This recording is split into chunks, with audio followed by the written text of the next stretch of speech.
திருப்பத்தூர் மாவட்டம் வாணியம்பாடி அருகே மூதாட்டி கழுத்து நெரித்து கொலை செய்யப்பட்ட வழக்கில் திடீர் திருப்பமாக 22 வயது இளைஞர் போலீசில் வசமாக சிக்கினார். செல்போன் செயலி மூலம் கடன் வாங்கிய இளைஞர் அதை திருப்பிச் செலுத்த முடியாததால் மூதாட்டியை கொன்று நகையை பறித்த சம்பவத்தின் திடுக்கிடும் பின்னணி என்ன?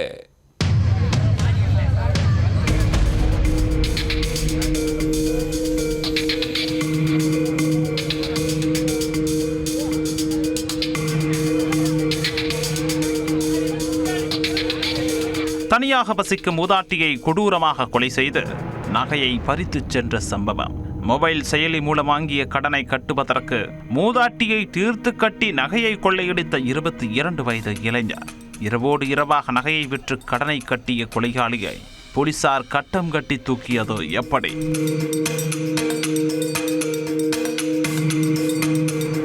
திருப்பத்தூர் மாவட்டம் வாணியம்பாடி அருகே உள்ள பெத்தக்கள்ளுப்பள்ளி கிராமத்தைச் சேர்ந்தவர் 60 வயதான பவுனம்மாள். கணவர் உயிரிழந்துவிட்ட நிலையில் தனியாக வசித்து வந்த பவுனம்மாள் அதே பகுதியில் சட்டவிரோதமாக கள்ளச்சாராயம் மற்றும் மதுபாட்டில்கள் விற்று கல்லா கட்டி வந்துள்ளார். கடந்த 6ஆம் தேதி ஏரிக்கரையோரம் உள்ள தனக்கு சொந்தமான மாட்டு கொட்டகைக்கு சென்ற மூதாட்டியை மர்ம நபர் கொடூரமாக தாக்கி கருப்பு துணியால் கழுத்தை நெரித்து கொலை செய்துவிட்டு மூதாட்டி அணிந்திருந்த 5 சவரன் நகையை கொள்ளையடித்து தப்பிச் சென்றுள்ளார். பவுனம்மாளை யாரோ கொலை செஞ்சிட்டாங்களாம் என்ற செய்தி ஊருக்குள் பரவி அன்றிரவு யாரும் உறங்கவில்லை.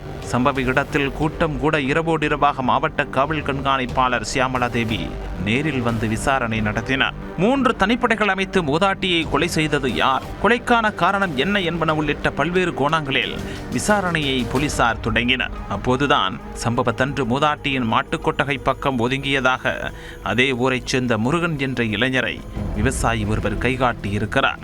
உடனே 22 வயதே ஆன முருகனை பிடித்து காவல்துறையினர் விசாரணையை தொடங்கினர். அதில் எந்த தகவலும் கிடைக்காத நிலையில் முருகனை வீட்டிற்கு அனுப்பி வைத்த நிலையில் அவருடைய செல்போன் நம்பரை ட்ராக் செய்தபோது அவர் அடிக்கடி தனியார் கோல்டு ஃபைனான்ஸ் நிறுவனத்தை தொடர்பு கொண்டதும் பல ஆன்லைன் லோன் செயலிகளில் கடன் வாங்கியிருப்பதையும் கண்டுபிடித்தனர். அதனால் முருகன் மீதான சந்தேகம் போலீசாருக்கு இன்னும் ஆழமானது. அதனால் மீண்டும் அவரை காவல் நிலையத்திற்கு வரவழைத்து, தம்பி, நீதானா அந்த பாட்டியை கொலை செஞ்ச, ஒழுங்கா உண்மையை ஒத்துக்க என அதட்டி உள்ளனர். இந்த முறை சில ஆதாரங்களையும் காட்டி வசமாக அவரை லாக் செய்தனர். இதனால் முருகனால் எதையும் சொல்லி போலீசிடமிருந்து தப்பிக்க முடியாமல் போக ஒரு கட்டத்தில், ஆமா சார், நான் தான் மூதாட்டியை போட்டு தள்ளிட்டேன் என கூறி போலீசாருக்கு அதிர்ச்சி கொடுத்திருக்கிறார். மூதாட்டியை கொலை செய்தது ஏன், எதற்காக என போலீசார் அடுக்கடுக்காக கேள்விகளை முன்வைக்க 2 மணி நேரத்திற்கு மேல் நடத்தப்பட்ட விசாரணையில் பல்வேறு திடுக்கிடும் தகவல்களை முருகன் வாக்குமூலமாக கொடுத்திருக்கிறார்.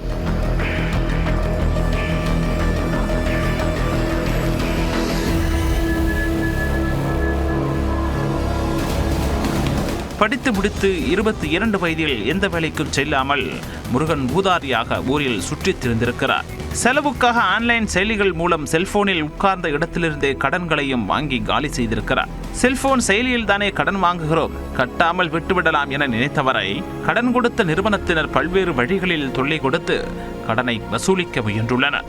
அதனால் அந்த கடனை கட்டுவதற்கு பல இடங்களில் பணம் கேட்டும் கிடைக்காததால் குறுக்கு வழியில் திருடி பணம் சேர்க்கலாம் என திட்டமிட்டிருக்கிறார்.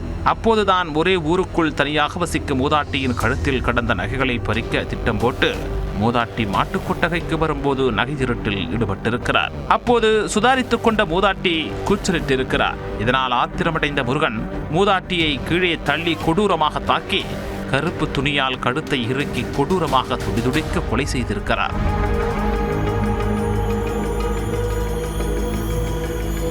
பின்னர் மூதாட்டி அணிந்திருந்த நகைகளை திருடிக்கொண்டு வாணியம்பாடி சிஎல் சாலையில் உள்ள ஜுவல்லரி கடையில் விற்று 2,25,000 ரூபாய் பெற்றுள்ளார். அந்த பணத்தில் ஆன்லைன் செயலி மூலம் வாங்கிய 1,60,000 ரூபாய் கடனை கட்டிவிட்டு மீதி பணத்தில் ரிலாக்ஸாக சிக்கன் பிரியாணி சாப்பிட்டு அடுத்து எங்கு ஊர் சுற்றலாம் என பிளான் வேறு போட்டிருக்கிறார். அதற்குள் தான் போலீசாரின் வலையில் வசமாக சிக்கிக் கொண்டிருக்கிறார் முருகன். இதனையடுத்து கொலையாளி முருகன் மீது கொலை வழக்கு பதிவு செய்து நீதிமன்றத்தில் ஆஜர்படுத்தி அவரை வேலூர் மத்திய சிறையில் அடைத்துள்ளனர். ஆன்லைன் செயலி மூலம் செல்போனில் வாங்கிய கடனை கட்ட 22 வயது இளைஞர் நகைக்காக மூதாட்டியை கொலை செய்த சம்பவம் வாணியம்பாடியில் பெரும் அதிர்ச்சியை ஏற்படுத்தியுள்ளது.